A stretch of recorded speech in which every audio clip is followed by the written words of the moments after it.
Hello there, welcome to a very, very special Electro Wave show. It's Electronic Uncovered, and we promote and we interview and we play the music of the artists appearing at Electronic in Camden on the 21st of March 2025. Darren Lawrence, who is head of Lucida Records, he has put together an absolute amazing night of electronic music in the most iconic venue in Camden, without a shadow of a doubt. Amy Winehouse has played there, Madness has played there, loads of other artists have played there. On today's show, we will be interviewing Space Wreck, Anting and Ian Gallagher, Leg Puppy, of course, who we'll start off with, and Arch Femesis, who are the headline acts, and every single act are just wonderful people, and I thank them so much for providing me with that opportunity to talk to them and play their music. We'll start today with Darren Lawrence. He is Mr. Leg Puppy, Mr. Lucida Records, and as always with Darren, we just end up chatting, and before you know it, the interview's finished. So we were talking about his new catchphrase. Enjoy the show.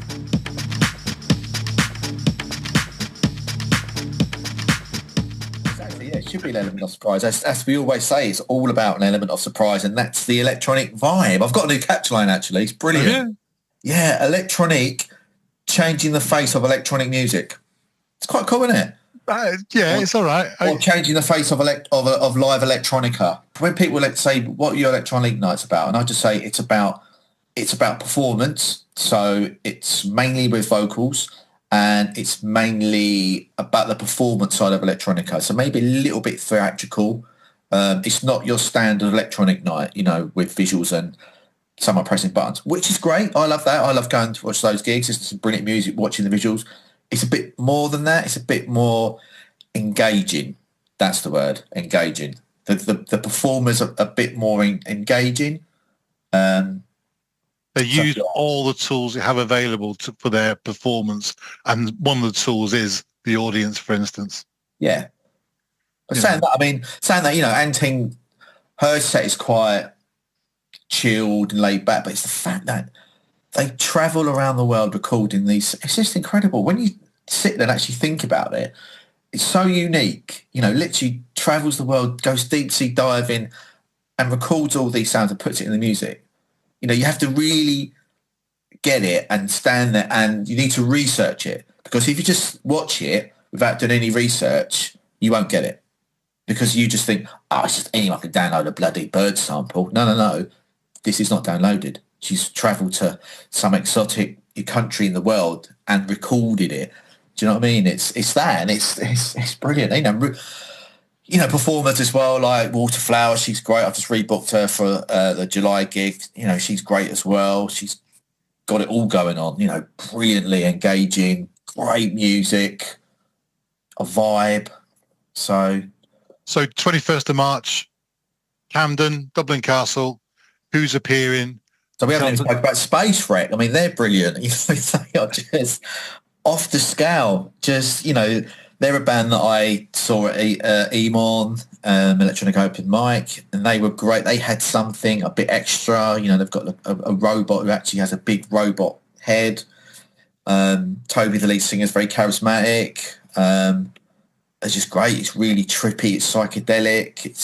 It's taking you somewhere else. That's what I love about the bands I put on. They take you somewhere else. It's not just, they're not just performing the tracks for the sake of it. They're inviting you into their world, and that's what I love. So who's headlining this electronic venue? So Arch Femesis. I've been asking them for a while.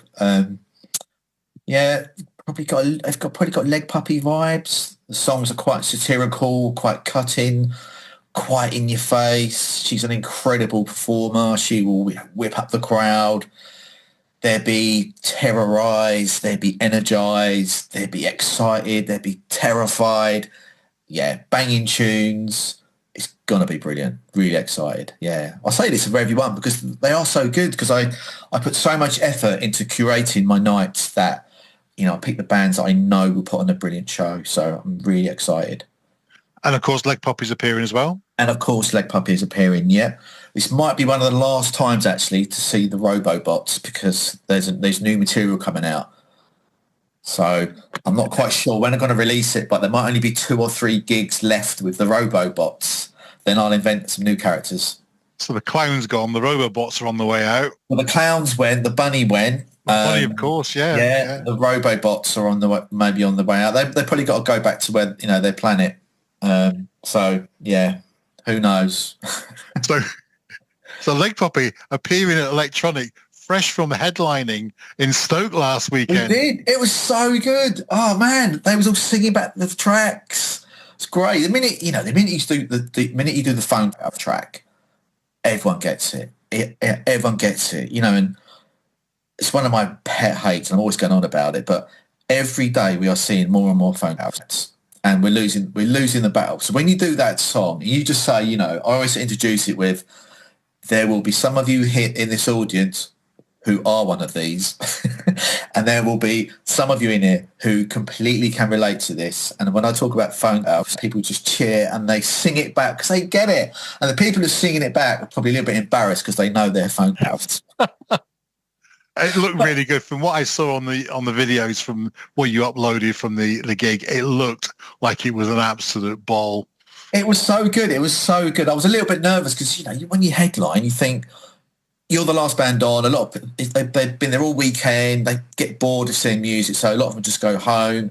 But a lot of people stayed. A lot of bands stayed. A lot of people came in. There's quite a lot of young people there.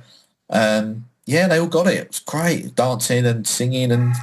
Yeah, brilliant. Nothing really is real. There is only nothing is real. There is only emptiness, filling the shallow void. Nothing is real. There, nothing is real.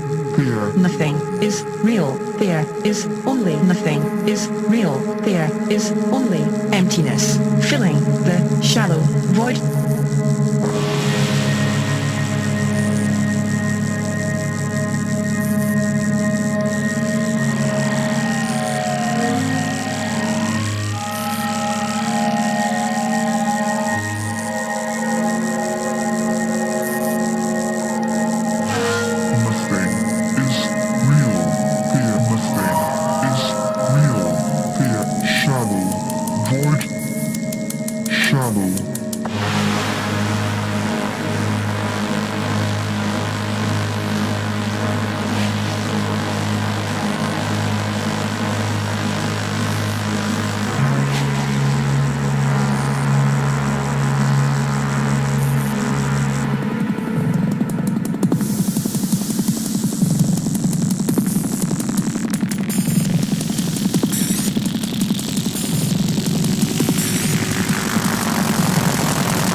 Nothing is real. There is only emptiness, filling the shallow void.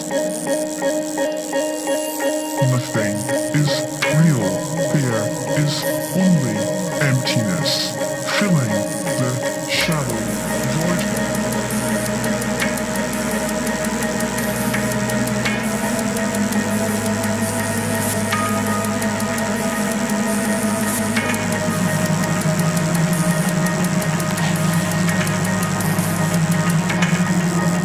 Nothing is real. There is only emptiness, filling the shallow void.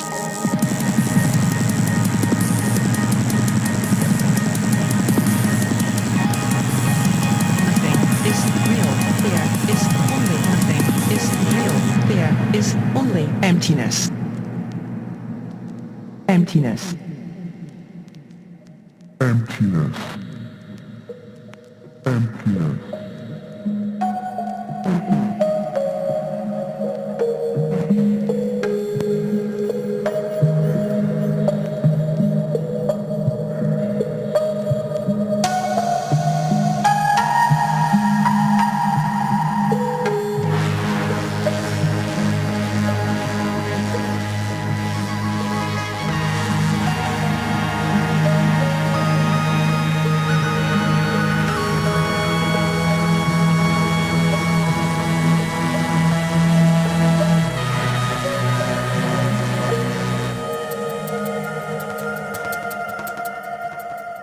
emptiness.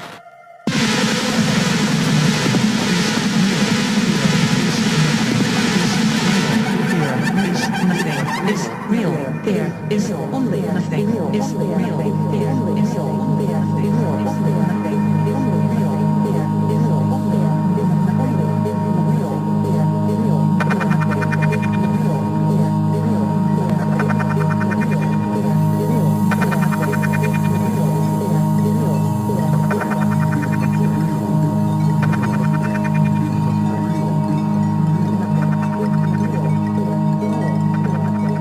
So who else we got at Electronic on the 21st? There's Leg Puppy, there's Archfemesis, there's King and Space Wreck. And Space Trek, yeah. So you've got 4 bands. Yeah. And what's the price of tickets, Darren? If you buy them in advance, it's £10, but I would get in there quickly because, like I said, the last 2 nearly sold out, so it's going to be really busy. Just go to Electronic on Where You Got Tickets to get your ticket, or go into the Facebook group or Instagram. Click on the bio and get yourself a ticket. And just looking forward to the future, you've got a couple more gigs, electronic gigs lined up during the rest of 2025. Yeah, I've got the whole lineup sorted until 2026. Oh, so, brilliant! Yeah, I've maybe got 1 space left, which I'm negotiating with someone. So yeah, it's really exciting. Yeah, Electronic is really, it's looking good. It's looking good. I want to develop it into more than just gigs. So I'm not going to give too much away yet, but there's a lot of really exciting stuff happening. And then obviously the Emons are going brilliant as well. We had one last Wednesday. That was amazing. So many incredible performers. Just brilliant. Yeah, really, really good. And for me, it's great because I get to see talent that I can put on Electronic, which is what I've done in the May Electronic. There's someone who played and was really nervous, and she's kept on playing, and she's got confident. I got more confident, and now she just completely owns the stage. And I said, "Yep, you're ready." So it's brilliant. Really this is the thing, isn't it? You're giving the stage to people who wouldn't normally have an iconic stage like that to perform their music and their works. And I think it's just an absolute wonderful thing. I've said before, you can only really experience Electronic if you're there. You can say as much as you want about it, but to actually experience it and to feel it, and because one of the best things about it is the crowd are just a brilliant crowd that come to your gigs. It's just a really nice, friendly, welcoming environment for everyone, isn't it? That's what's great about it. Do you know what I mean? It's really, really nice. And a Friday night as well. Sets your weekend up nicely. Perfect night for it. 21st of March. Yeah. Oh, I missed that person out. Yeah. We've got Dr. Mush doing live visuals, who is someone that I met. I'm sure you interviewed him. How we met was hilarious. Did he tell you that? No. So his head's everywhere, isn't he? He's like, so we met at Alice's Wicked Tea Party.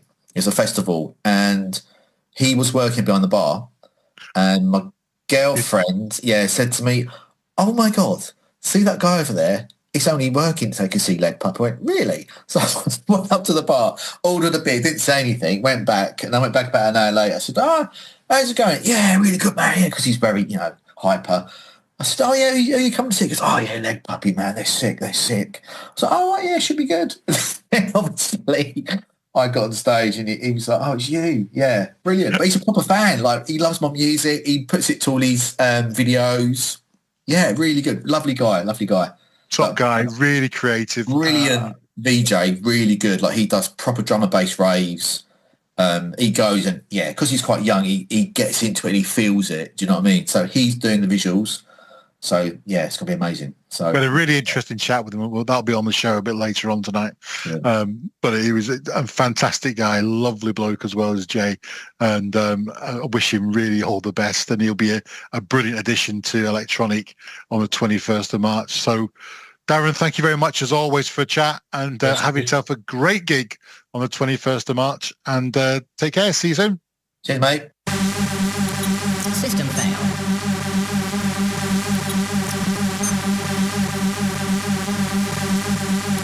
System fail.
Next up on the show, we have Dr. Mush, who's providing the visuals for Electronic on the 21st of March 2025. He is an amazing guy, wonderfully talented, and I had no idea how much work went into creating the visuals for a gig like Electronic. Please do go and find him on YouTube. Dr. Mush is his name, and there's lots of tutorials on there and some of the stuff he's done, which is absolutely amazing and incredible. So here we are. Here's Dr. Mush. How did you get into doing VJing then? So I went to my first ever Boomtown was in, I'd say 2017, I think it was 2017 and 2018. And I remember just like being stood there, like looking over one main stages on like Saturday or Sunday and just being like, how do I get this all day, every day? And then ever since then, I've just sort of taught myself everything I know, because it's very hard to find or it used to be very hard to find resources online. So ever since that moment of inspiration at Boomtown, I've just been like teaching myself everything as best as I can. I think I've done a pretty bloody good job at it, to be fair. A few years later. So yeah, it was just one initial spark and then just pulling everything together, and here we are. So are you self-taught, or you've done courses and stuff like that?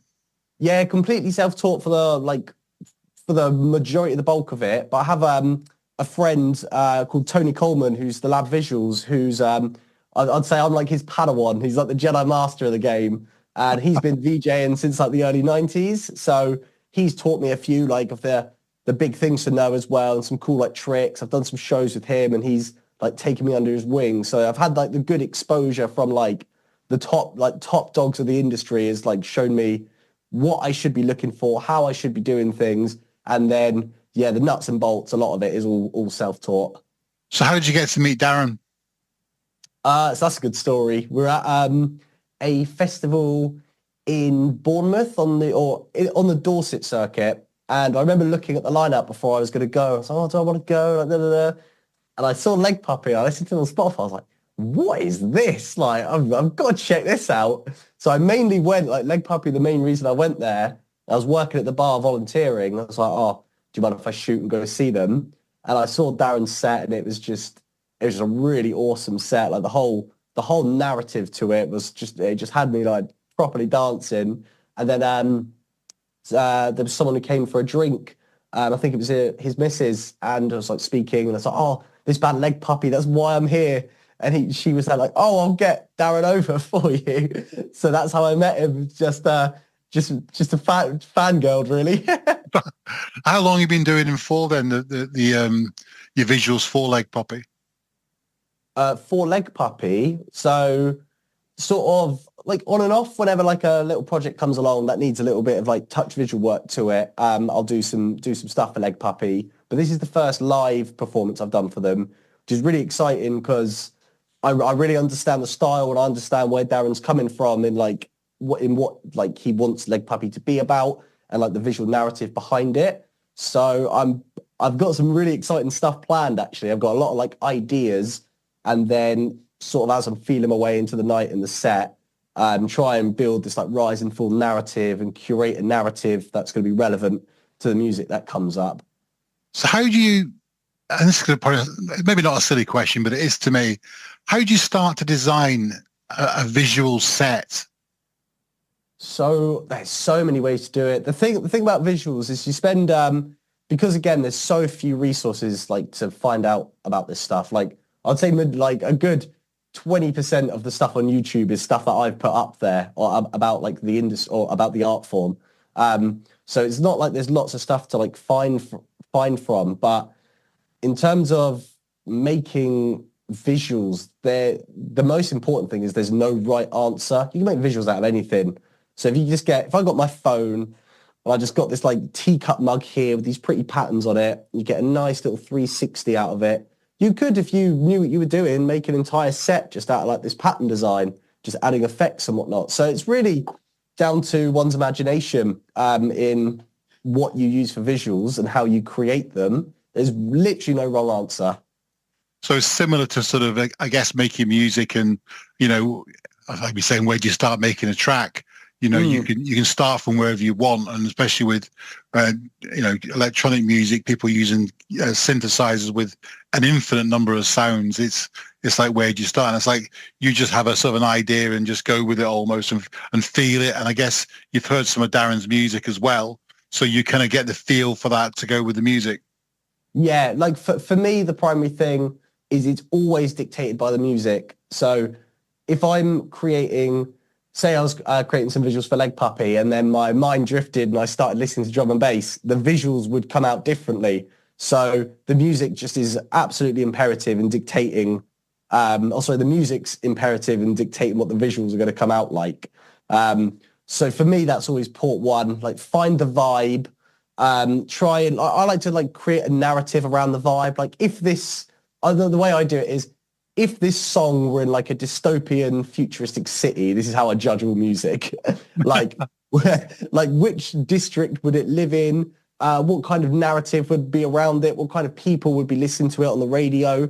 And then from there, I can start to like curate an actual like the pictures and the imagery and the colors, and then sort of like branch out like that.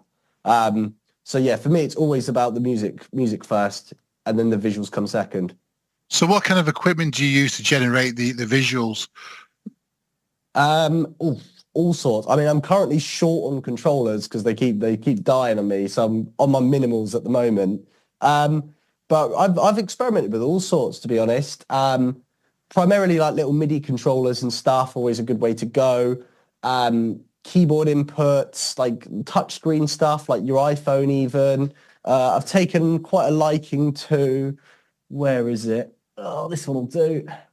I've taken quite a liking to Xbox controllers recently. These are a lot of fun. Yeah, right. So yeah, just whatever tool for the job, really. Like you can control visuals using your voice, right? We're at a point in technology where things are just getting absolutely ridiculous. Like we're going to have Neuralinks in our brains soon that I could control the visuals from. So there's no shortage on hardware or mediums to really control the visuals out of. It's just the right tool for the right job kind of thing. So your controllers and your keyboards are what you use to control the visuals in the first place.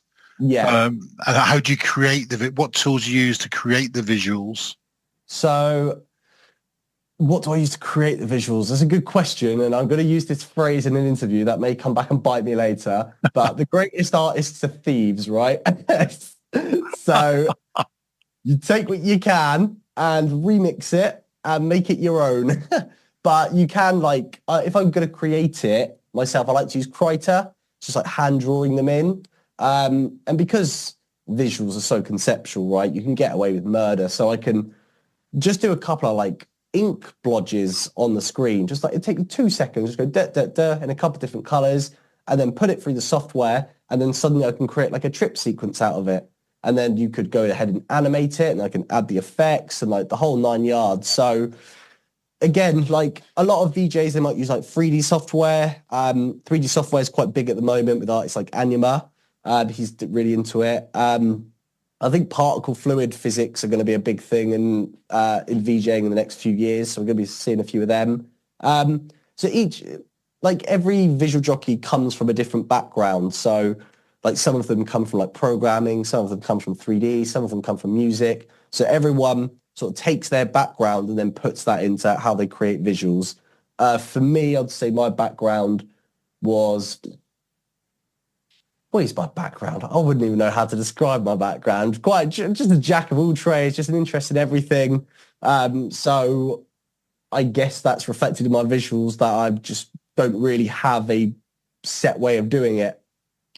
That's really interesting because, like I said a minute ago, is that you start off with a sound and you remix it to make music essentially, and you're doing the same with images. You know, you can take an image, you can stretch it, loop it, whatever you want to do with it. You know. And that's really interesting. So what's next for you? So what's next for me? Well, hopefully big things. So I am still, I'm on a bit of a quest to try and become a YouTuber at the moment. So I've literally just started out I haven't just started out. My channel's sort of on there. Like I've got some videos on there and the account's like monetized and whatnot. So the plan is to go to Bristol and actually start creating like VJ style YouTube content. So it's just a case of getting some funds together, really, so I can actually like do what I need to do, because I need editors is primarily the thing. But once I get that, then move to Bristol, start pumping out all these different like vlogs, all these different fun videos. Like today we're going to do something ridiculous with a video wall kind of thing. There'll be a lot of health and fitness in there. So me eating carrots, doing press ups, making crazy visuals is assumably what the content's going to be.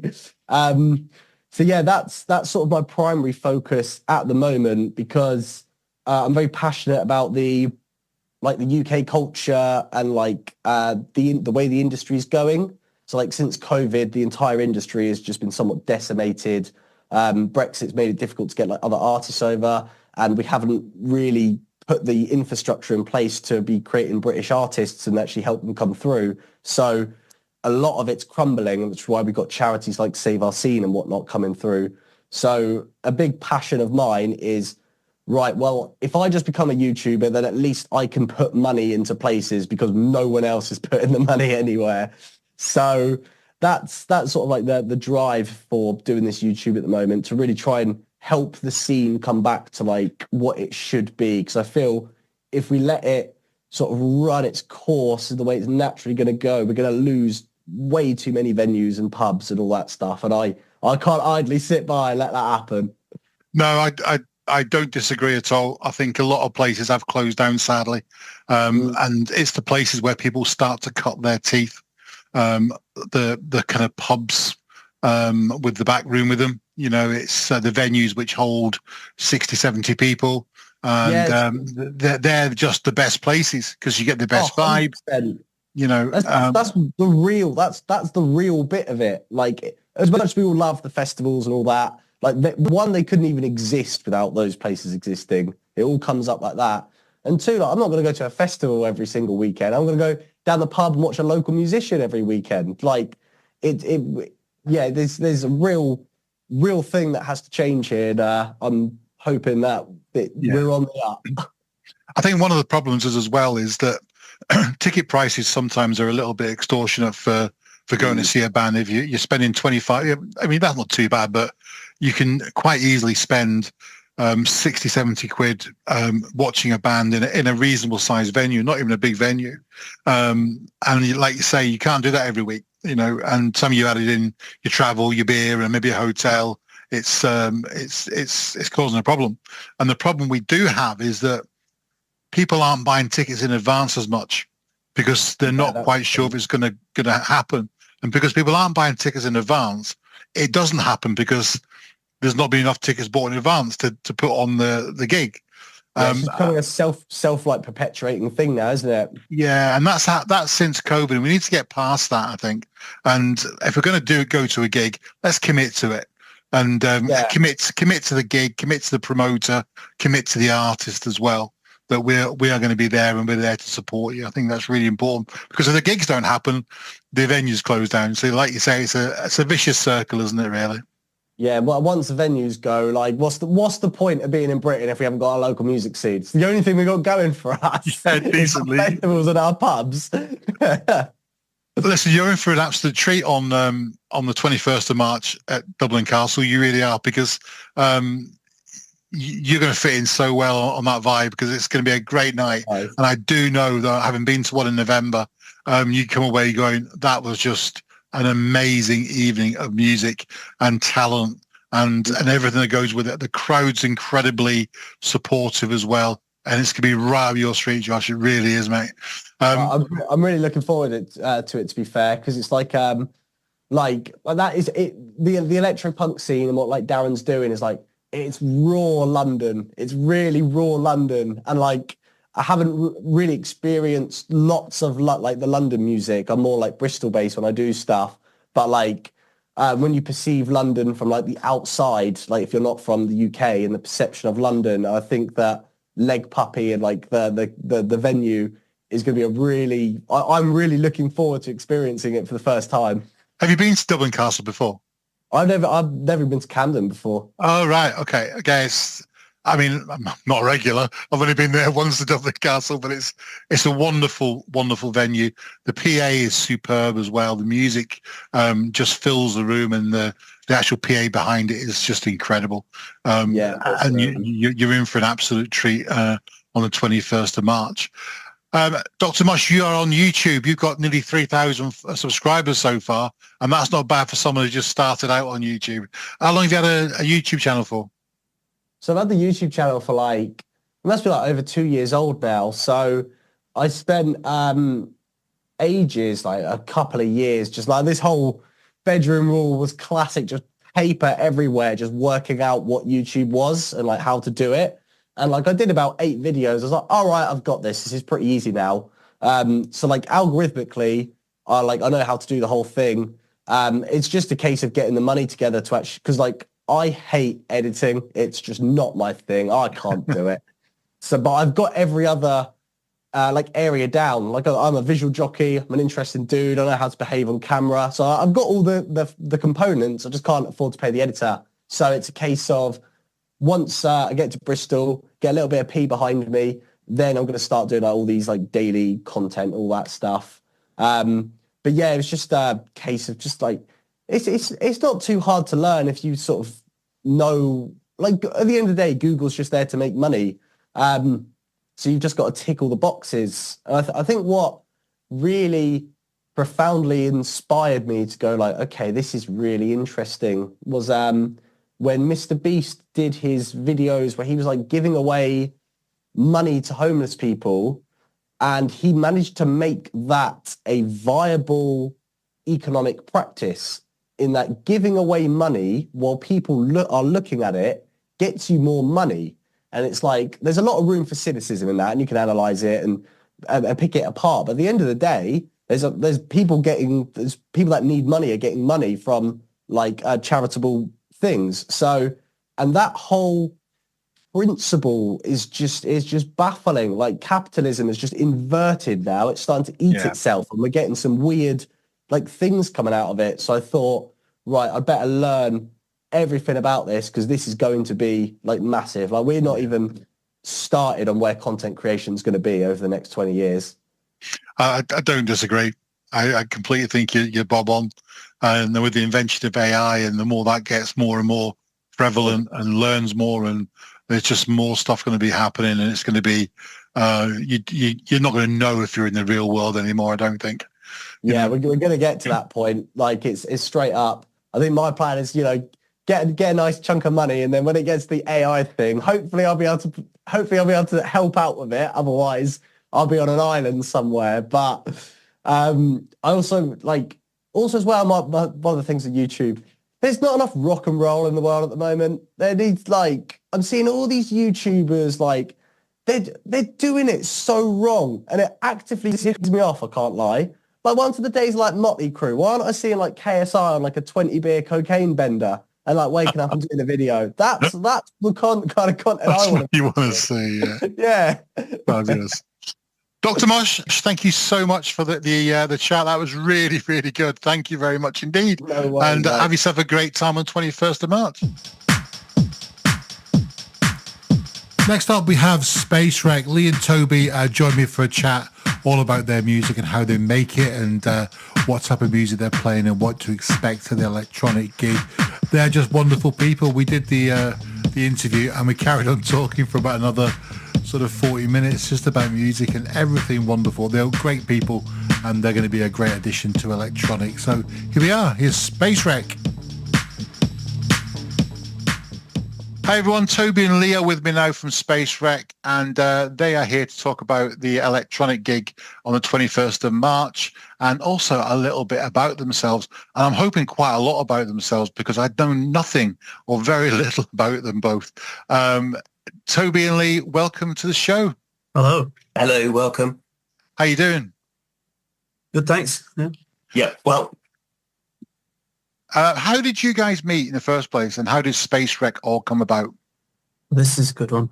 I think it was our wives. Our wives knew each other, and they said, "Oh, you're both interested in music. Let's put them together and see if they start a band." It took some time. Yeah. How long but was we it? did. We did And, eventually, yeah. Yeah, we did. And I think after the pandemic, really, we kind of started going to EMOM events. Went to one EMOM event and thought, oh, you know, let's do something. And went from there, really. Yeah, we both caught COVID at that event. Yeah. Well, that seems to be stop it. seems to be a regular occurrence, actually, catching something at one of our gigs. Yeah.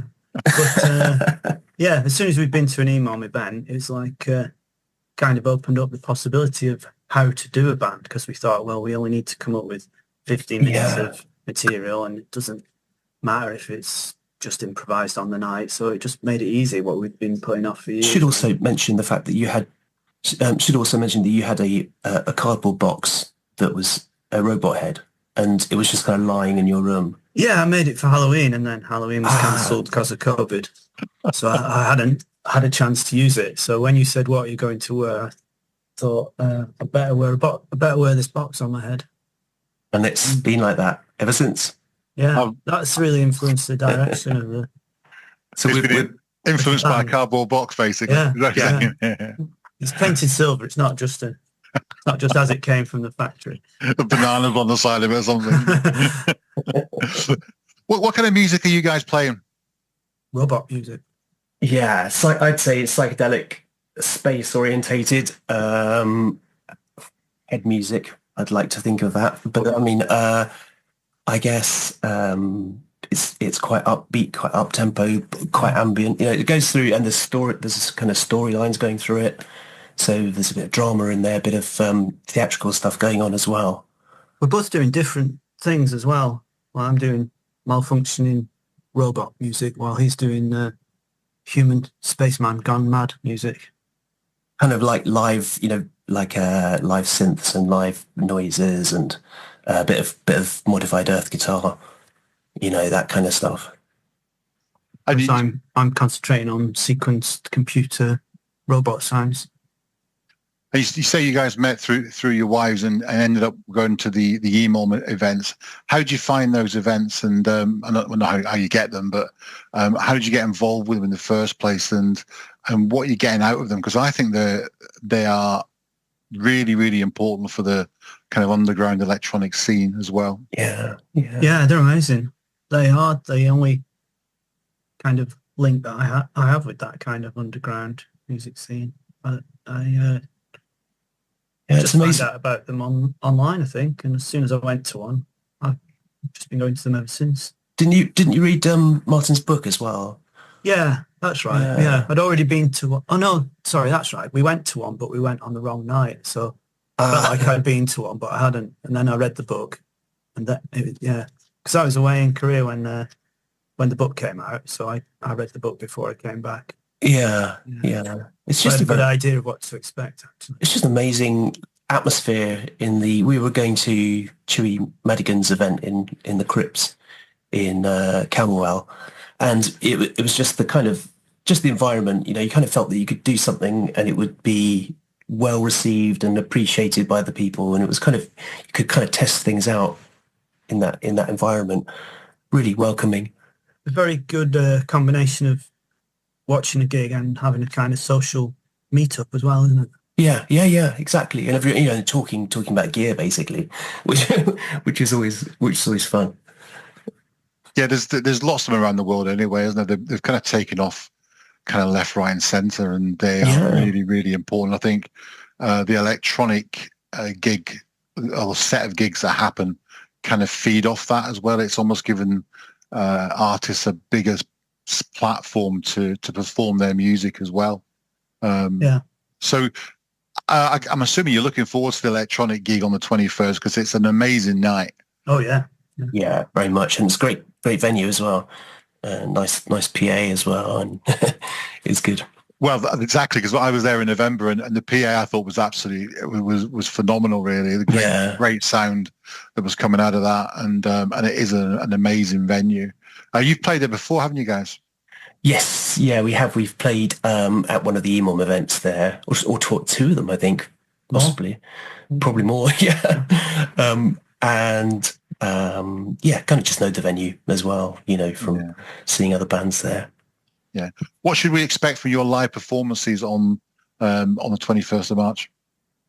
I think probably new stuff, unless we don't have time to finish the new stuff. Then we'll have half new, half old.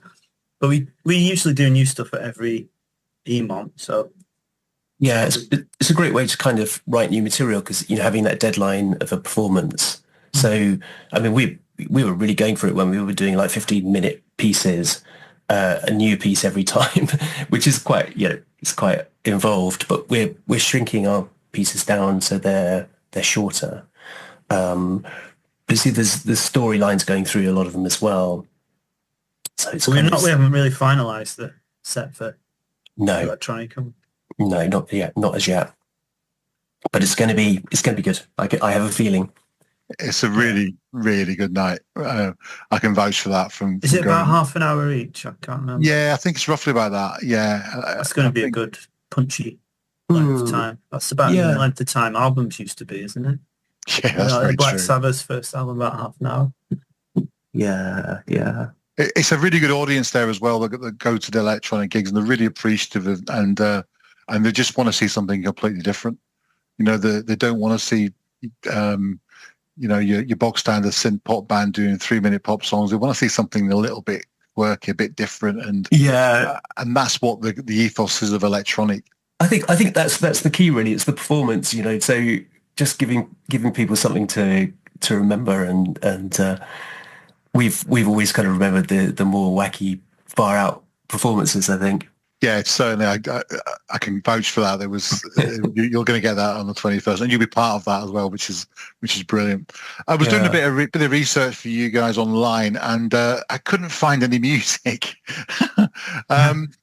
What's your plan with releasing music, and how do you, more or less, first of all, how do you get together to write a track or create an electronic track in the first place? What's your process? Well, we tried planning. We do like loose planning and then improv on the night, and then kind of tidy it up afterwards to try and get an idealized studio kind of version of something that we've already done live, usually. Yeah. We've tried it the other way as well, haven't we? Tried the traditional method. Yeah, we've tried the sitting down writing as well. But I think what we tend to do is we come up with ideas and we send each other files, and then we jam. So it's basically jamming, and then jamming on the jam, and jamming on the jam of the jam, and it kind of goes backwards and forwards like that until we come up with something that takes on a whole new life, really. And then we repeat that process on the night usually. Yeah, we go back a few steps and jam it again, having done a kind of practice jam. Yeah, and then there's a whole when it comes to doing things live, it's just it's often got a completely different sound as well, or different feel because of the just everything is pretty fluid, really, in that sense. Although they are song structures as well, and dialogue and narration pieces. And then each time we've done a bigger gig, we've planned it a bit more.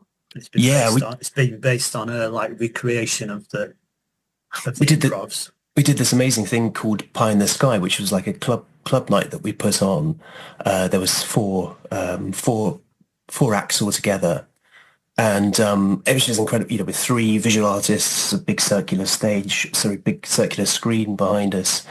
That was at Walthamstow Trades Hall last month, and that was quite, it felt an amazing night, visually fantastic, and lots to look at. That was good, wasn't it, Lee? That one. Yeah, and for that one, we planned our set meticulously because we wanted to finish. We wanted to actually finish the set before we got switched off at 11 o'clock. So we knew we had to finish on time. Exactly. Which is the tricky thing, isn't it? So really? It all depends on the event. We're going to make sure we stick to half an hour. It might lead to us planning things a bit more.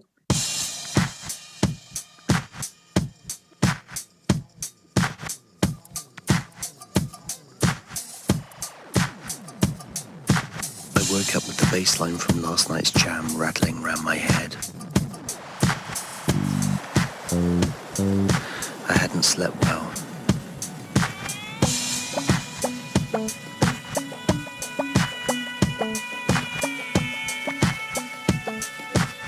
Dreaming about leaving a club on Earth in the early hours and struggling to get home. The journey had inexplicably necessitated entering numerous additional clubs on the way home, and each time another unfortunate soul had put their trust in me, momentarily, convinced that I knew my way home. Their faith quickly turning into ungrateful criticism, which I found distracting. As the dream faded, I began to panic that I had not had enough sleep to prepare me for the next day ahead. Why had I done all that crystal of Zoom?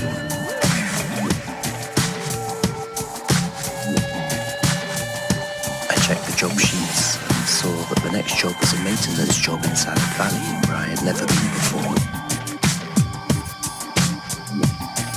Hope sprang up within me. Maybe this would involve looking at plants all day, not a bad prospect compared to our typical duties.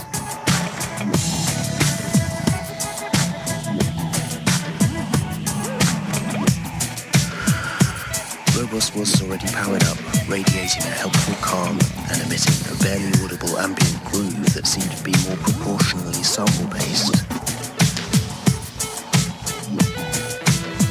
I said hello and wished, not for the first time, that he could speak.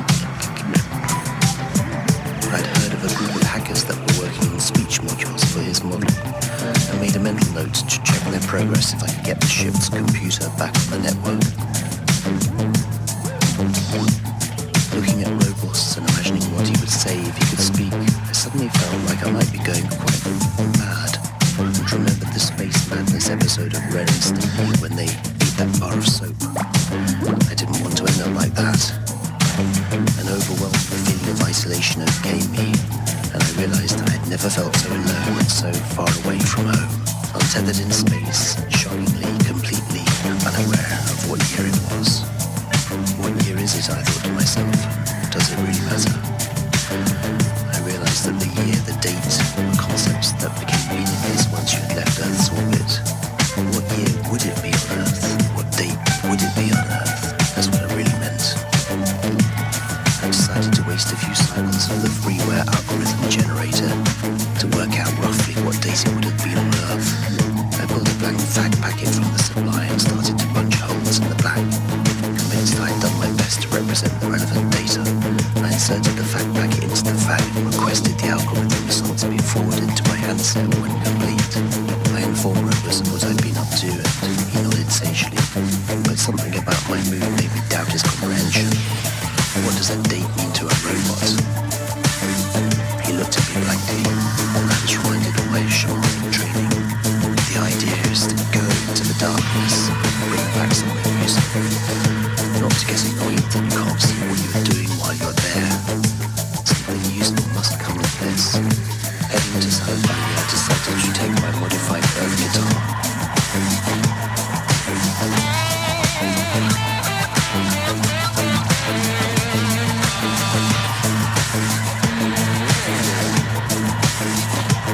If Salad Valley is large and even remotely picturesque, there is a high likelihood that the recreation pods have been placed overlooking it. Besides, I thought the sight of my vegetation might be inspiring. As we arrived at Salad Valley and found the recreation pod overlooking the splendor, the halide lights were fading out, attempting to convince the salad that it was spring. I'm sure it would be spring on Earth right now, I thought to myself. Right on cue, my headset vibrated, alerting me that my fag results were available. I tapped my screen to view the results. Error. Insufficient data insight. 0 is all it said. It would be spring by now, I thought to myself as I flopped down on the soybean bag on the floor of the recreation pod. Robos cocked his head to one side, and I could almost hear his brain trying to compute my mood.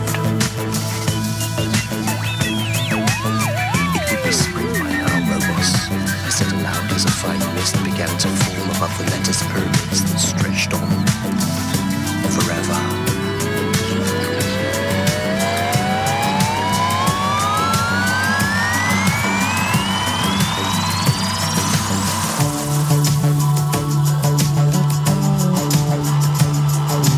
Gently waking, hesitating.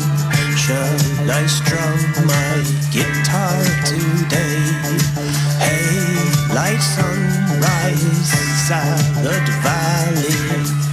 Close my eyes and dream and fluoresce. Take a trip in the salad module. Is where I dwell. Very far from all them shiny surface. Far from tasks and things to be done, yeah. Making music under stardust. Always dreamed I'd be a space bum. Take a trip in the salad module. It's where I dwell. Fare thee well. Fare thee well. Fare thee well. Fare thee well. Fare thee well. Fare thee well. Fare thee well. Fare thee well. Fare thee well. So what's your plan around releasing music going forward? Well, we're working on an album at the moment, and yeah, that's going.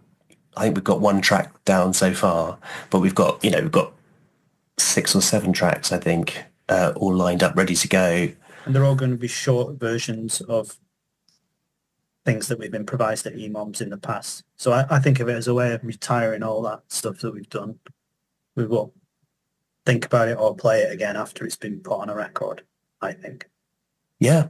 And it will be available as a picture disc, I think. That sounds great. So the picture disc is the retirement present for the tracks, I guess, isn't it? Yeah. Yeah, it should be like a watch or something. I love that. Do you mentioned before you at the EMONs you're kind of playing your music and it turns into a bit of a jam. How long are these tracks? How long do you jam for? Is it kind of 10, 15 minutes and you want to try and shorten that down to 5 minutes or? Well, pretty much. I mean, we're coming in about 7 now, but it's, they're pretty packed, those 7 minutes as well. There's lots of stuff going on. So, but yes, I think 5 would probably be more acceptable. Or 3, or 2. No, I'm having a radio show myself and getting a lot of music in, the amount of stuff I get in that's under 3 minutes now is it's painful in my eyes. I don't like it. I like a longer track so you can actually feel the track before it goes off. If you know what I mean. Well, a lot of our 15-minute pieces have got 3 kind of different sections anyway. So when you try to get that down to 5 minutes, it's impossible. Yeah. So and we do have one or 2 bands who give us sort of 10-minute tracks, which I've played in the past. Because it's a good track. It doesn't bother me if it's sort of 3 or 4 minutes long or 10 minutes long. As long as it's good, it gets an airing. So I think, but my opinion is that you listen to a track and you kind of want to feel it and get under the skin of it, and you want to play it again because you want to hear more of it and you want to understand the structure of it a bit more and that kind of stuff. So it's very easy to make disposable pop at the moment.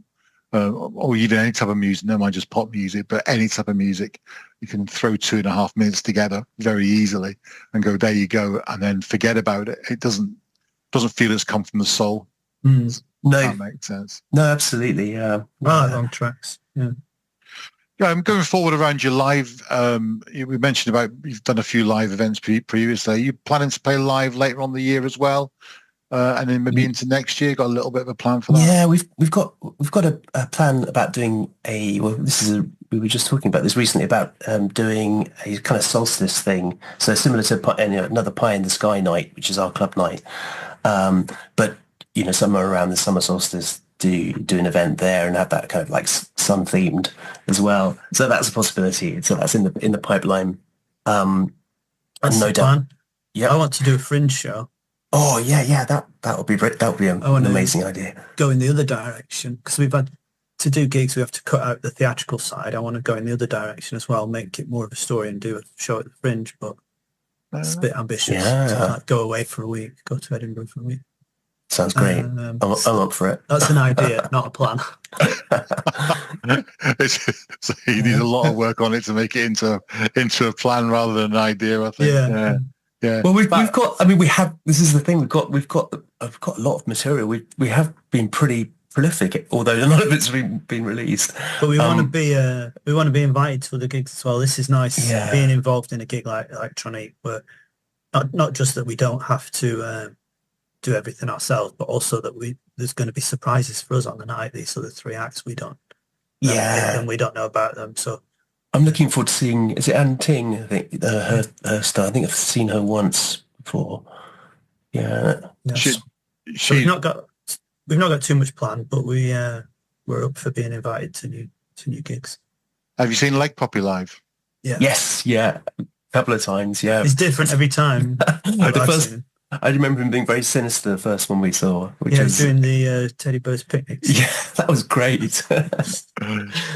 I did a review for the November event for Blitz magazine, which came out, I think, in January. And I was saying in the review that the Leg Poppy kind of has the audience on edge to some degree because you're not quite sure what's going to happen, because you know they're going to come into the audience and do something. You just don't know what it's going to be, Yeah, there's a quite slight psychotic tinge to it, isn't there? It's like, I think what makes it even better is that Darren doesn't know what he's going to do half the time. He just does it, He's as scared as we are. Yeah, exactly. Yeah. But yeah, it's really good. I mean, I'm really pleased you guys are doing it. I mean, you said about Anne Ting, and she's I had a conversation with her earlier on today, and it's part of the interview is actually on this show as well. And she's classically trained as a pianist and making music that's really, really cool. From Birdsong and currently working on an album with fish sounds as well. Oh, interesting. Yeah, it's just. This is the whole ethos of electronic. It's something completely different. Yeah. You're not going to go and you're not going to see anywhere else. Yeah. Exactly. I mean, there's a real thirst for that kind of music as well. That you just realize, oh yeah, you're not alone. Actually, lots of people like this kind of thing, which is always been one of the great revelations of my life. Really, recently, is that if you're doing something unusual, you'll always find someone who likes it. It's made me realise as well that I like a completely different kind of music live than I do on a record. Yeah. So I can understand that completely. Yeah. So I'm going to an EMOM to hear things that I would never listen to at home. Yeah, absolutely, and support that environment as well, and networking with people that are there and sharing tips and all the kind of good stuff that comes out of it, really, and giving confidence to those who maybe doing their first one and they're not quite sure how it's coming across, and all that good stuff that the EMONs kind of generates, and hopefully it's going to generate more electronic people who make electronic music who want to make a bit more of and I say career very loosely, but have a bit of a theme that they can go out and play gigs like electronic and the sort of bigger venues as well. I think it's really, really important, Yeah, it is.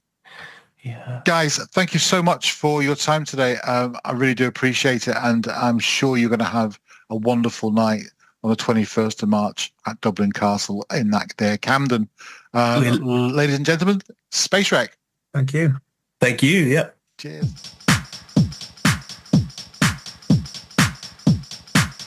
Next up on the show, we have got Ang Ting and Paul Gallagher. I interviewed them and they were in Bali recording the sounds of fishes. It sounds surreal, and it was a really, really interesting conversation about how they're doing it and more information about that. But they've also been recording the sounds of birds from all over the world, and we talked about that at quite a bit of length, actually. Bear in mind, they were in Bali, I was here in the UK. The connection wasn't particularly great in certain areas, so please do bear with us, but I think you'll find it's a really inspiring interview. And here we go, this is Ang Ting and Paul Gallagher.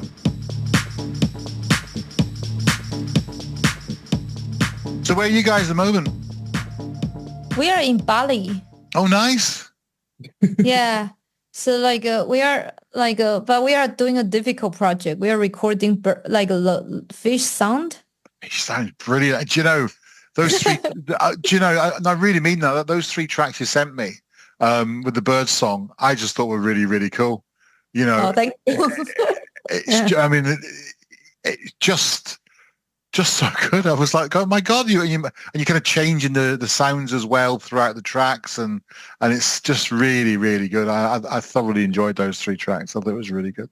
Thank you. I'm glad that, I mean, so we were recording like bird songs, and then now the new project is going to be fish song, but fish song is much more difficult than bird songs. I mean, first of all, people don't even know that. I mean, I never knew that fish really made any noises until we went diving and like listened to it, and they are actually shouting at each other down there, but you don't hear it that much because of the diving, like the bubbles and everything. And because underwater is actually very, very noisy, because like a coral, so coral, they made so loud sound as well. So it's so underwater, like it's just so noisy. So yeah. Wow, you wouldn't have thought so. You really wouldn't have thought so. Do you have to use special equipment to record them? Yeah, we're very designing our own kind of. It's like a hydrophone array that, because to make kind of 3D sound, you need a special like arrangement for the. So it's like a four microphone, and then they are in tetrahedron. Oh wow!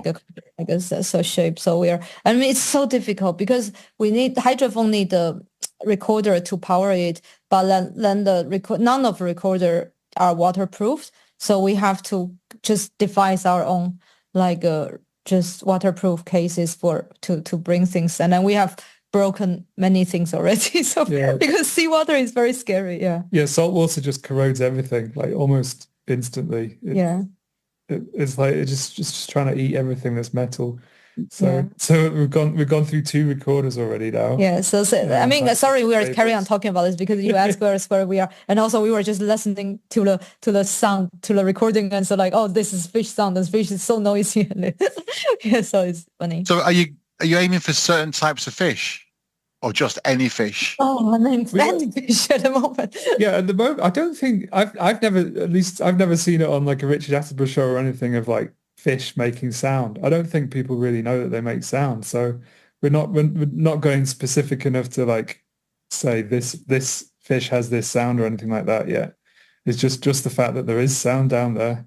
Yeah, and because we also have at the top of the microphone, we also have a camera, 360-degree camera. So we happen to capture one fish which was just really kind of like a do this to the other fish, and then at that moment we recorded some sound, so like brah, this kind of like sound. So we can so we have evidence that fish was talking to the other fish.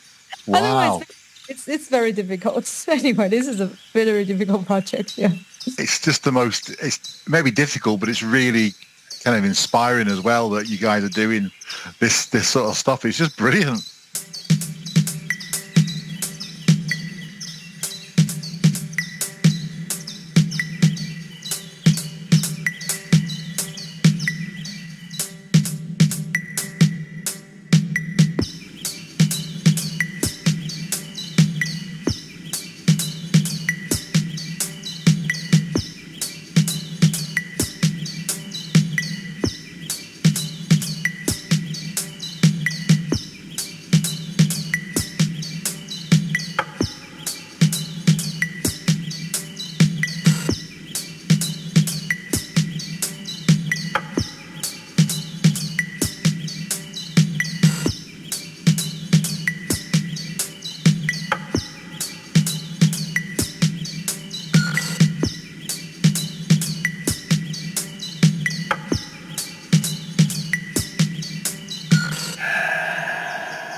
Yeah, there's 7 tracks on the album, isn't there? There's that was out in 2024, and I think the ones you've sent me are just really very good. I think they fit in really well. I mean, an example of one of them, I think it was the Eurasian Wren one. I think is a dark synths on it, and the kind of chirping and the noise cuts through those synths really, really well. You know, and you can feel it. It just works really, really well. So how did you get the inspiration to do Birdsong then in that case? Like, I mean, Ian is always a birdsong. I was always interested in birds. Yeah. I think at some point in our relationship, I introduced her to birdsong, and then she, like, Anting's a classically trained musician, and she was like, oh, that's the key of E, and that bird's doing a major fourth, minor fifth. Yeah.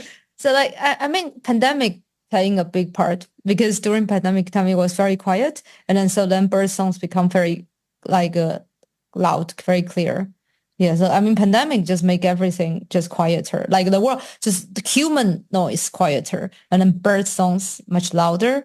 So like, and then we went to like we had towards the end of like a pandemic, we went to Portugal, and then we, in a dark sky area, like we just sleep on the boat, and then in the morning, because it's completely outside, we slept just outside, and then the bird, like the morning dawn, like we wake up with this dawn, and it's just completely like the most amazing kind of like orchestra I think we can imagine. And just like, so then we started to just like record bird songs. So then like this like particularly lost communications, I mean, it come with a lot of like our travel. Ian can tell you more about like in the performance, like we all have visual, like kind of like the visual got a lot of like our whole inspiration. I will tell you a little bit more about where we recorded sound. So like, so we decided to go traveling. I quit my job like as an artist director for an arts organization, and then we decided to have like just like some random traveling. So then we went to like Mongolia, and then we went to like from Mongolia and then to the west side of China and Hong Kong, Taiwan. So on this part of the travel, we recorded the bird songs, and in the UK as well. And so yeah.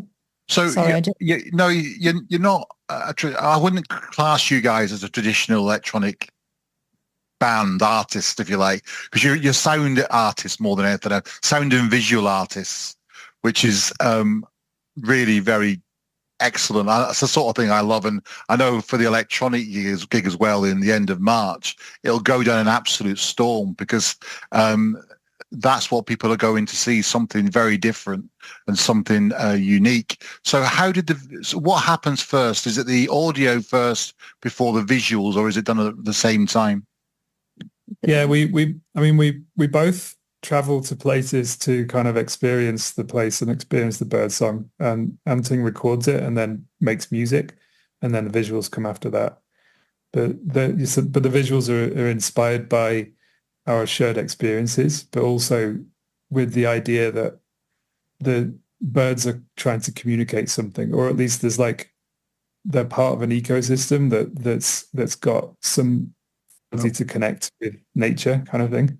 So it's like the birds are kind of the most obvious part of the ecosystem in a way that like they're definitely shouting something at us, and we're trying to figure out what that is. And it's the kind of visuals are fed from that, I guess. Yeah. It's like it's about the light and darkness of nature. I mean, like pretty little songs about birds. It's not like relaxing or anything. It's dark and kind of menacing at times. Yeah, because nature is that as well. Beautiful, but it can also be like it also wants to eat you at the end of the day.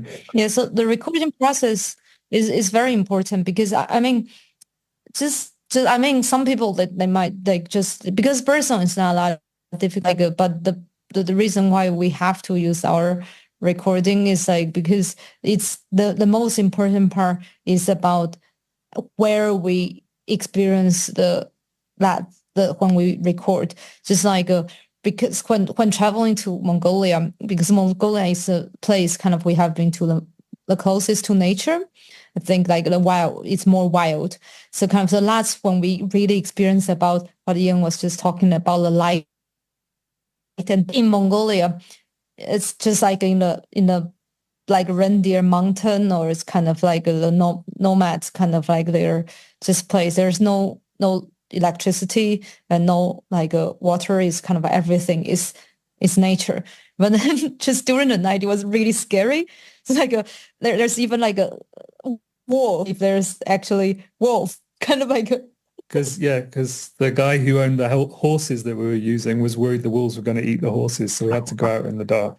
Yes, then too. Essentially fights the wolves. And then when we sleep in the tent, like it's super cold. It's kind of like under 0 degree, and then we just like we just really really hope that like it's going to be day soon. There are lots of animal sound and this kind of thing. So then when yeah. And then we feel like we understand the kind of dawn chorus a lot more, because like all the animals are quite happy that the sun's back, and they can they've survived the night. Yeah. So nature is really dark. Like we kind like we. I mean, the more we kind of record the just like fish song and bird songs now, we just also feel more about just. We as human beings we make so we basically kill a lot of things, and for us to be able to survive. It's not like crazy thing or something. It's just a reality. It's just a truth. We also kind of like are scared of a lot of things, but I think we should like recognize and face that. And when we hear like the sound of the nature, they are not just like the birds like doing meditating music or this kind of thing, but they can be talking about some pretty insane or. I think when you're doing that work as well, like you say, you've been in Mongolia and you're doing the fish recordings as well. You are in their environment, and so there's probably some inspiration when you're making the music, and even for yourself, Ian, when you're thinking of the visuals as well around that, because you are in that environment. Yeah, particularly with the diving that we're doing at the moment, another planet down there, but there's all these fish just kind of living their lives, just. It's really rich and vibrant down there, but like we don't even know it exists half the time. People going over it in boats and they don't see it. So there's like a hidden world. And then in forests, like where we went to in Mongolia, none of the mountains around there have names or anything, or like the roads aren't on the map or anything like that. It's just, it's like a uncharted kind of territory, but there's all these creatures just kind of living their lives. Like we kind of, when growing up in the UK, you kind of, you start to feel like nature's kind of like a garden, and it's all kind of controlled by people. But when you go to places like that, you realize what it existed for millions of years before we were around, so it's probably been doing something like and thinking things and saying things before us. Just going back to your kind of musical career. You're classically trained, and your first few albums were classical albums. What was the decision? What was the driver to go from being classical to kind of the electronic world, should I say? Yeah, I'm now taking myself like as an electronic musician so naturally. My question is actually why was I a pianist? Why was I a classical pianist before? I think that's a problem. That's a question. And also I think that's a problem. It's like the classical music world is so, like, I would even say like colonizing the world. Right. So like I grew up in Taiwan, and and then we have a lot of music, but like and I actually, the classical music was the only kind of like proper instrumental music I have encountered before, which is a problem. I seriously think that's a problem.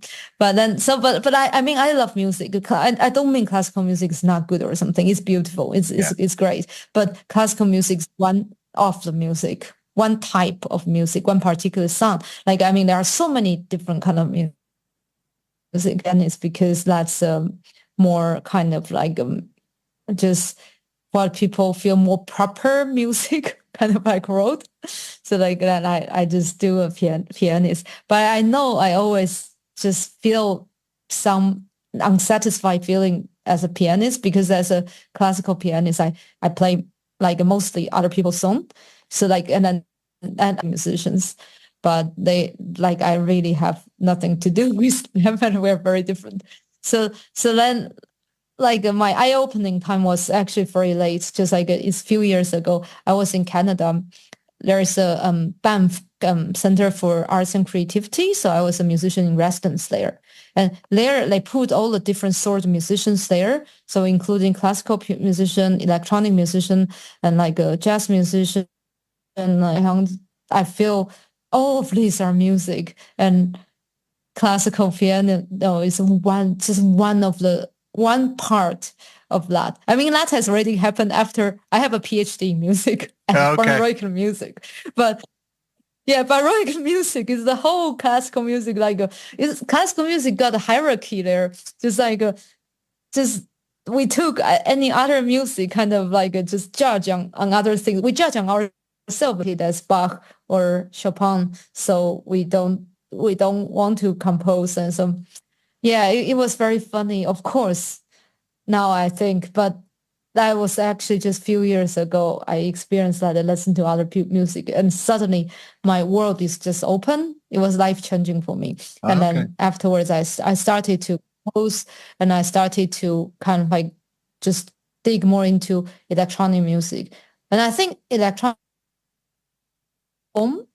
just like you can see people do electronic music, they can do, I mean, electronic music is in a way not one genre. It includes so many different things. So like I think that's a very natural way for like for classical music to go in, because this is I think I'm more interested in instrumental music, not like a singer-songwriter. Often it's instrumental alone, and also it just got all sorts of different things you can do. I can combine bird songs, and also I had a previous like album also combine some Chinese instrument and this kind of thing. Just you can actually bring all the elements into that, and I think that's why I love it. Yeah.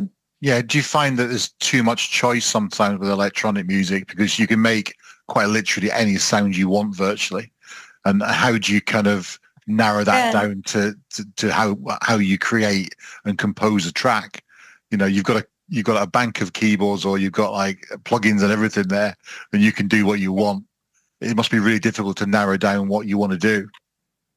Yeah, so I think so. Lost communication. So this project we are doing together is very important, because we are very interested in this world of nature of which we don't understand enough. So let's narrow down about what kind of like I feel that's the connection with sound of that, and then also to put myself all into the music is more meaningful by doing this.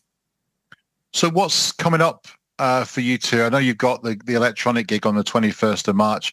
I mean, we have one gig in like in Derby, the Psychic Dance Hall Festival, like just the next day, and then just like I got some, so we will need to have like some first like a part of what we're going to do for Underwater. Yeah. Just after the gig, actually. We're also going to be performing in the Norwich Festival. Norfolk and Norwich Festival. And Anting has another project that she's working on. Yeah, I work on Departure. We are going to tour later in the year. So like it's a dance, I mean. Oh, okay. Music instrument, yeah. Oh, good stuff. You got lots planned, and I'm really looking forward to listening to the Fish music as well. And thanks so much for having a chat with me today. I've been really, really intrigued with what you've been talking about.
up on the show today, we've got Arch Femesis. I had a chat with Zira and Princess Stephen all about their music, what they like to play, and some of the favourite tracks as well, the favourite venues they've played.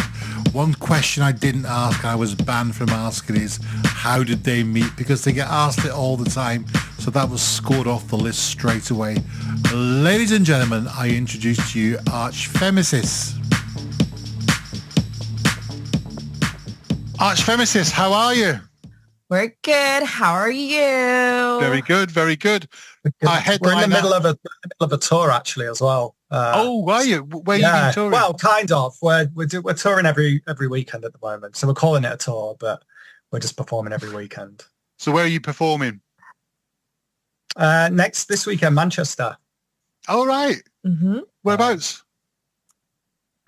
Habitat. We're playing Studios. at Habitat. Yeah, Habitat After Dark with Little Punk Records, which will be extremely exciting because it'll be visually and sonically recorded.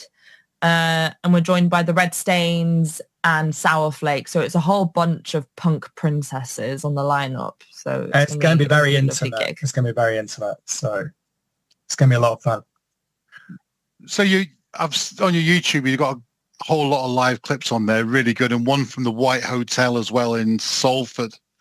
And I'm going to ask you, what do you think of the White Hotel in Salford? It's an iconic venue, though.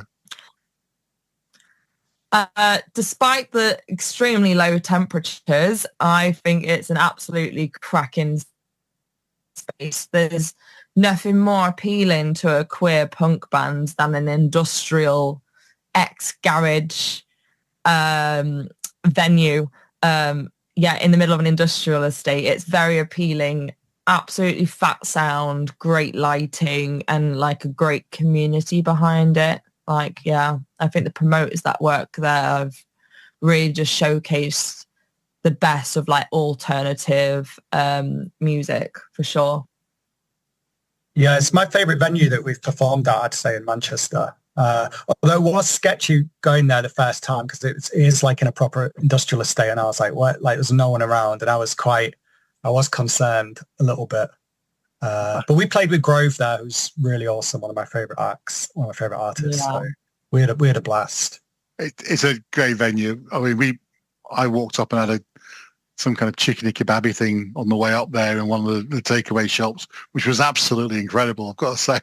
And then you're right, you walk onto this industrial estate and it's in the middle of nowhere and you wonder what the hell, where am I? Where's the hotel? It's a bit of a misleading name, isn't it? I wonder how they came up with it. I wonder indeed. So describe your music to us. What will we expect to see at Electronic on the 21st of March at Camden? Well,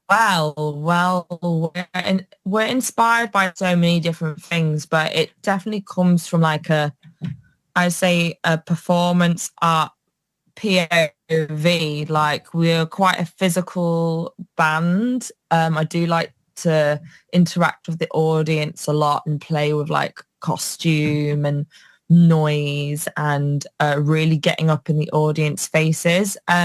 So yeah, I would describe our music as very acerbic, witty, and quite satirical as well. Like half of it is a comedy show, filled with impressions and silly little bits. And if we ever have any tech issues, when there's any if we have tech issues, Zara basically performs a stand-up set and whilst the tech sorts them out. So Netflix special coming up.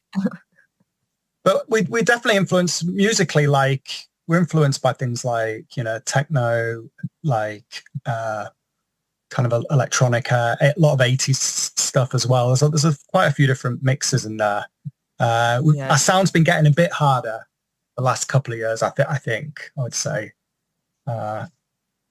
So who writes the music? Is it Stephen? Do you do the music and Zero? You do the lyrics, or is it together? Or we do everything together most of the time. Like we do work on tracks together and see where it will go, and it's always a bit of a push and pull because I think we have a slightly competing visions or competing backgrounds. Sometimes I'm probably a bit more pop / cheesy Euro dancey focused, and Zera's a bit more punk and hard techno. So there's always a bit of a kind of slight clash in where we want to take the song sometimes. We kind of have to work that out a bit. But we're going to play some of your tracks today.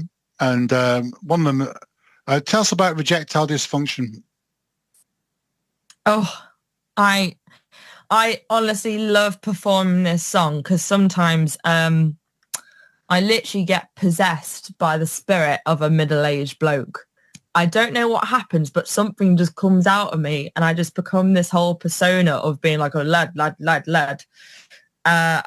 And we always introduce the song doing this like little bit, like this little role play where it's just imagine yourself at a house party, having a drink to yourself and some dude in a turtleneck, loafers, no socks, comes waltzing up to you like he got a big pair of balls. And I just do this impression of this absolute wanker invading your personal space.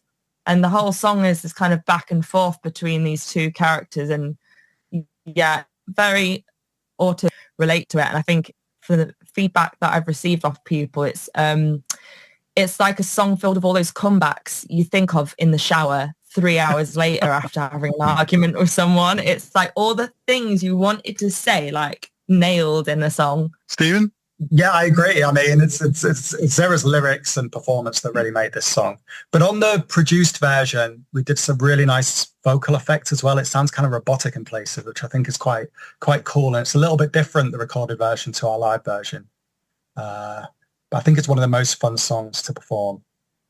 And you've got a very distinctive image on stage as well. Again, don't expect, when you go and see Archfemesis, don't expect them to do 3-minute pop songs and off the pop. Very distinctive, very fashion orientated, and I think you're right, Zera. You don't take yourself too seriously. However, you do own the stage.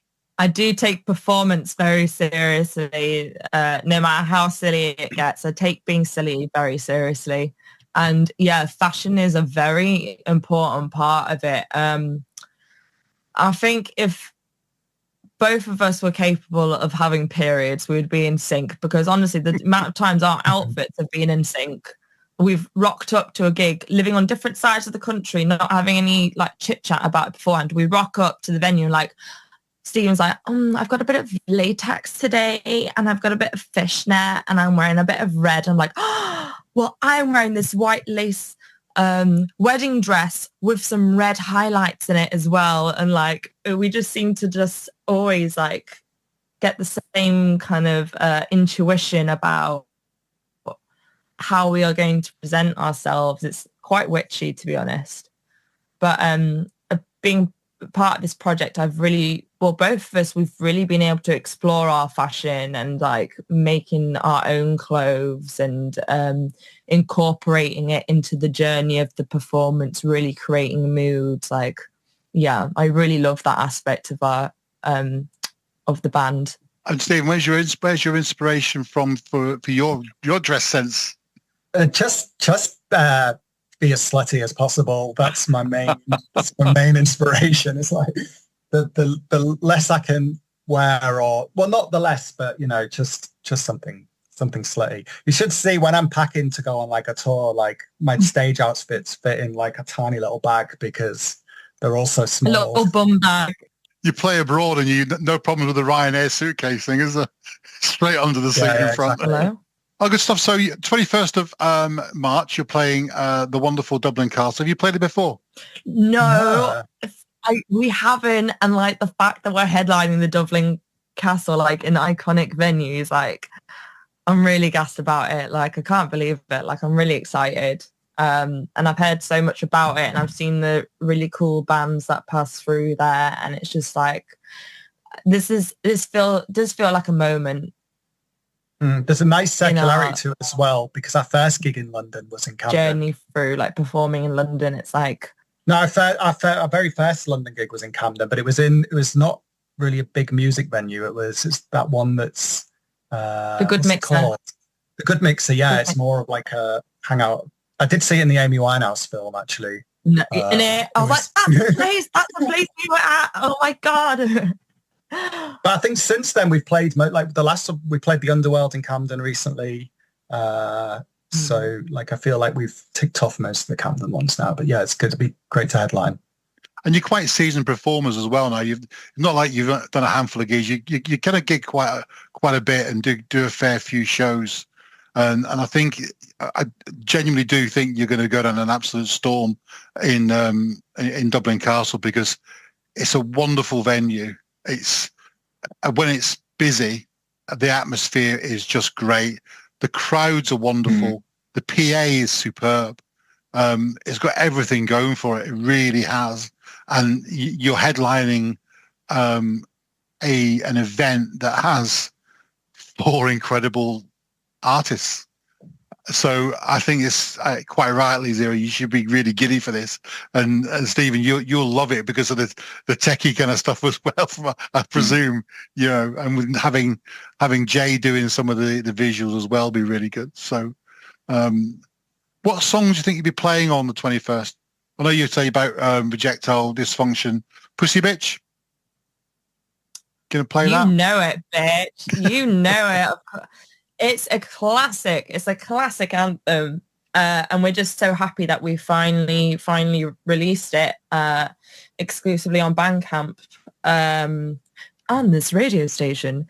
But it's there's other tracks that aren't recorded yet, so the only things that you can see and experience live, such as SSCC, which stands for Sensual Socialism Comrade Companion, and yeah, Tutti Frutti. We love finishing on Tutti Frutti.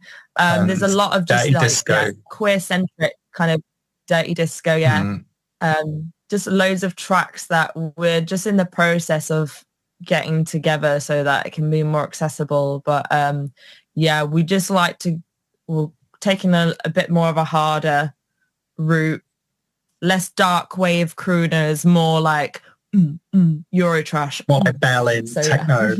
Yeah. There's a good story behind Pussy as well, isn't there, Zara? Oh God, yeah. I feel like I should have included it in the recording because it's such a, again, the intros of these songs are like, for the live performance, they really are just part of the songs. And so the song Pussy Bitch, I always start off by saying, this is a song about what someone said to me while we were breaking up. We were on the phone and he said to me, you only think of your shit. And I paused a mid-argument to write it on my phone notes because I thought that is such an iconic line. And now it's a gay anthem. You're welcome. And it's just turning that moment of anger and misogyny and turning it into just like a really silly song where everyone joins in, and it's almost giving like guys a green card to say you think you're a pussy bitch. I'm just going around the whole audience shoving the microphone in people's faces. Go on, say it. And like it's just a chance for the crowd to get like really silly with us, and it's also Grove's favorite song of ours, so yeah. It's I good. bet they're well chuffed we've released it now. So it's cathartic as well for men, I guess, to sort of shout that down a microphone, as well as you know, just as being anthemic at the same time, you know. Yeah.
Tracks is your favourite? Stephen, I'll start with you.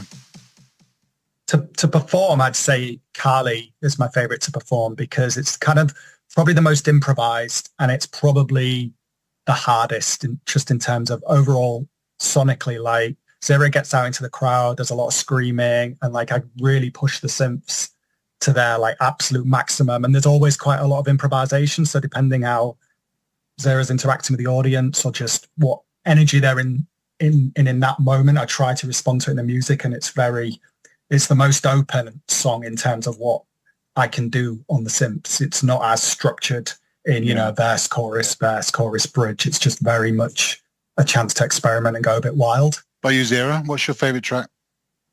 I completely agree. Like that is my favorite track to perform. Like it, as you said, the word cathartic, like I let out all the rage, like physical, vocal. It's a chance for me to like really experiment with like noise making with my voice. Like coming from a classical music background, it was like, this is why like I'm in love with punk and in love with like, old school, like people like Yoko Ono, like really pushing voice and sound and having fun with it, but showing like really raw emotions, like learning how to like growl and do kind of like metal stylized vocal distortion and really like pushing the comfort zones of my audience. And I think that's one of the thrills that our audience enjoys because people like to get picked on and I'm more than happy to pick on people. And my favorite hobby is intimidating the men in the crowd and just like getting them by the scruff of the neck and just roaring in their face. And then sometimes we have duets with audience members. There's been really beautiful moments where we've had like a back and forth with an audience member, like mirroring each other's sounds and create some really beautiful moments, really intimate, beautiful moments with people. Yeah. I'll tell you something. You guys are going to fit in so well on this electronic gig. I'm so excited. There is an actual element, and I've said this a few times, and I'll say it again. When you go to an electronic gig, you don't know what's going to happen because Leg Puppy are very similar in that respect, where they get the audience involved, and other artists do as well. And there's an element of almost apprehension and a little bit of scarediness in the audience about what's going to happen tonight because you just don't know. Leg Puppy don't know what's going to happen. You're probably the same yourselves there. You don't know what you're going to be doing in that crowd. You just take it as you go. And Stephen's the guy stood there doing the music, driving it all behind, So it's all really good. I've thought about sometimes, because I used to play rugby and I've got a ball, and I've also been taking up boxing lessons. Part of me just kind of wants to wrestle someone, like have a full-on, like, I really want a rugby scrum. I honestly have this like intrusive thought of like, we just need a full-on scrum right now. I actually need to wrestle someone right now, please. So Stephen, you're going to be on the stage filling for 20 minutes while the scrum goes down. Yeah, that's fine. I'll just do some beats for 20 minutes. I can respond to the scrum though as well. We can improvise. Oh, wonderful! Just get contact mic on everyone's shoulders. Oh, that's brilliant. Archfeminists, thank you so much. Princess Stephen and Zira, thank you so much for that conversation. That was just brilliant. Have yourself a wonderful, wonderful night on 21st of March at Camden, and have a great time. It'll be a really good evening. You will love it. Thank you. You're absolute legend, Stuart. Thank you so much for having us. We appreciate it. And thank you, Stuart.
There we go. That was the wonderful Archfeminists. You can see them live at Electronic on the 21st of March at Camden at Dublin Castle.